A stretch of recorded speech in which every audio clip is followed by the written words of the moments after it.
handsome and daring drivers. She blathered on as they slipped through the gate behind Dot's mother.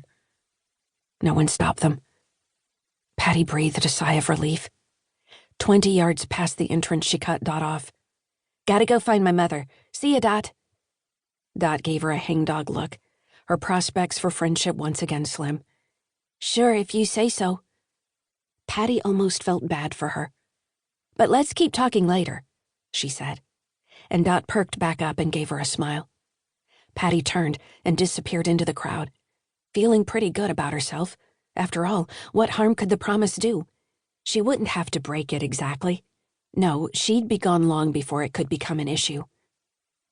The path ended at the top of the stands. Big poured concrete steps set into the hillside. Below them curved the first turn. The track was packed brown dirt, and it had a slight inward tilt, the result of bulldozers building up a berm around the outside. Behind turns 2 and 3, the Eno River glinted in the fading light. The whole track was fitted into a bend in the river, the area naturally flat as a result. Patty counted the rubberneckers filling the stands. The number grew and grew, the size of the crowd delighting her. What an immense mass of people to never see again. Her heart fluttered. She knew, felt it in her bones, that where her other schemes had failed, this one would succeed. Practice, after all, makes perfect. The first time she ran away, her mistake had been inviting Janet Fontaine. Janet was afraid of her own shadow. Patty knew that. Hell, everybody knew that. But it had been a calculated risk. Janet's parents were rich enough to own a 5-bedroom house on Queen Street. They had a woman who lived in the old converted woodshed and washed and cleaned for them. They had a basement the size of a swimming pool and a larder that took up nearly half that space. Janet would have been a joke out there on the road, nothing but dead weight. But Patty aimed to get at least a few cans of peaches out of her traveling companion before ultimately ditching her. It hadn't worked out that way. Janet lost her nerve, told at the first opportunity, and a policeman in a shiny black and white Ford interrupted Patty's march to the interstate. He turned her around, walked her home, and delivered her right back to her mother. Mildred Finch answered the door with tears in her eyes, hugged the policeman, thanked him again and again, and made him promise to come over one night for a home-cooked meal. He doffed his hat, said he'd make it if he could.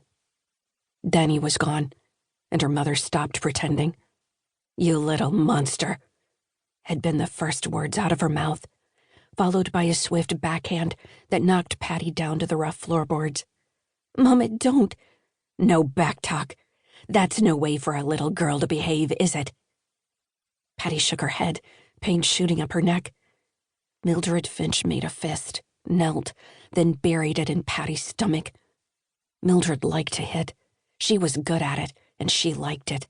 And in her experience, such a combination was one of life's rare treasures. "No, what?" "No, ma'am," Patty said, air slipping out fast between her gapped teeth like a snake's hiss. The starburst of pain in her gut making it difficult to breathe.